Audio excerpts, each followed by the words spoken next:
Any freshmen in college here today?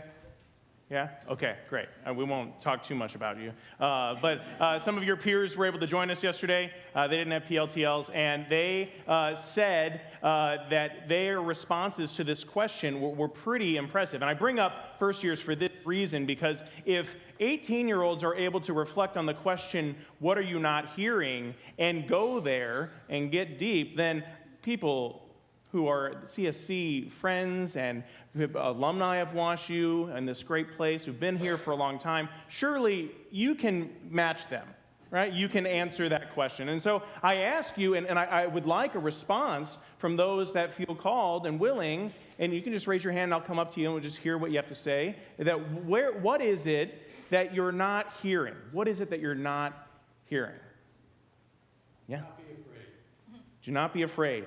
Not hearing that. Yeah, that's hard. Thank you. What is it you're not hearing? Yeah. Be still. Trust.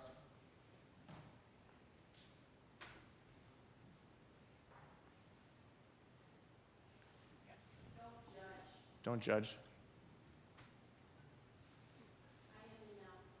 I am enough. You are, Fran. Yeah. Yeah. I am always with you. Roger, yeah. Reconcile broken relationships. Yeah.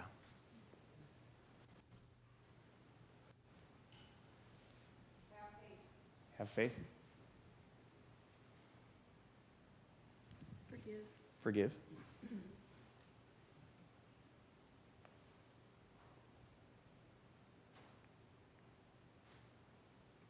Any first years?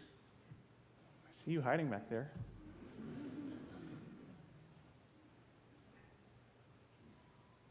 Yeah. Ask.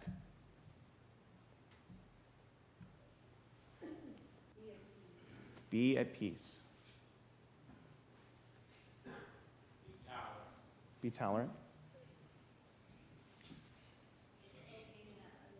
It's okay not to be okay. Yeah.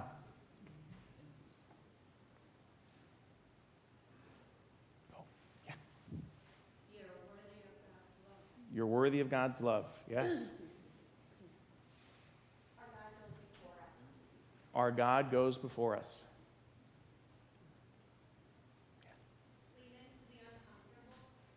Lean into the uncomfortable. Yeah. There's always hope. Yeah. Balcony? Like, he saw us. Yeah. Don't tell anyone of the miracles you've seen. Don't tell anyone, do you hear this? Don't tell anyone of the miracles you've seen. Thank you. Yeah. Love one another. Yeah. We don't have all the answers. Surrender. God has this. Yeah. Oh, one more. Yeah. Trust there's a bigger plan for your life. Yeah. Oh. Our hearts are restless until we rest in thee. Got a little gust in here. Our hearts are restless until they rest in thee. Thanks, Mary. Yeah. Interesting. Beautiful. Thank you. Yes. Yeah. Yes. These are the things you're not hearing. These are the things you're not hearing. And so, like, as we're saying these things, mine, just in my prayer over the past day or two has been to find real rest, which we had over here. Was that Judy? Yeah, just like real, that like rest. And not just like, I take my day off, please, okay? The golf game hasn't improved, but I take the day off. But the rest that I'm talking about and what I'm not hearing the Lord, because I'm just kind of begging off and trying to ignore him, is like a deeper rest in him. God's got this, yeah? And just that in that same vein, trust, right? That maybe sometimes we're not hearing these things. And what's so difficult about deafness is that when we see it in a physical manifestation, that's a really hard lot. It's a real difficulty. My brother, priest, Father Dan, is the chaplain for the deaf community, and he's preaching this gospel today to his congregation, and not an easy thing to do. I just texted him this morning. I'm like, prayers for you, because last year he was out of town, or 3 years ago he was out of town, and he was kind of like, oh no, out of town. But sometimes the gospel is hard. Sometimes the gospel gets right up in our face, not because Jesus is shouting at us or he's a jerk, but because we're confronted with things that sometimes we don't want to hear, or sometimes things that we're not able to hear. And so Jesus, as he's meeting this deaf man, is meeting him in his deafness, sure. But what Father Dan had explained to me in his prayer of the gospel is that it's not only an auditory thing that's happening here in this gospel. And that's why I ask you, many of whom have really good hearing. Some of you have hearing loss because you're not listening to your spouses in the way that you should, right? Maybe selective hearing. There's a story about a guy that his wife took him for a hearing exam, and she's like, see, my hearing's just fine. He's like, oh no, I get it now, right? But noticing that there's a deeper level of hearing that we are called to live out of. And Jesus doesn't want you to hear this, try harder, you're not doing enough. What he wants to do is meet you in that spiritual deafness. And he wants to heal it. He wants to be with you. He wants you to hear those words that you spoke out today or that you had in your heart of where you're not hearing. He wants you to hear them. And those of you that spoke those words, you didn't just speak them for yourselves because we heard them. And maybe as you heard somebody else saying something, it resonated with you too. Be tolerant. Yeah. Trust. In those moments of hearing something and allowing it to sink in, it can be transformative for a relationship with God. It can be something that sparks a whole new way of living with Jesus. This guy had his buddies bring him to the Lord and begged him to provide the healing. Are we begging Jesus to provide healing to our spiritual deafness? Sometimes I don't, because it's hard, and I don't want to grow because I'm afraid of what that might mean. Doing okay, not the best, not the worst. It's just okay. But Jesus isn't okay with okay.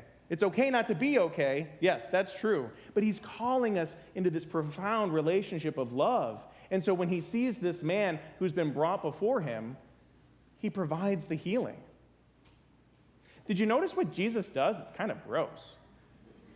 He puts his hands in the person's ears. I love you guys, but that's the line for me, okay?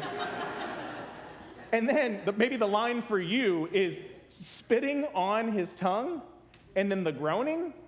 People, thank goodness there wasn't any TikTok then, because we'd be like, I don't know if I want to post this. It's kind of weird. But the inexpressible groaning that Jesus has is because he's praying to the Father. And if you think about what happens when he puts his fingers in the man's ears, is that he is literally entering into the person's body.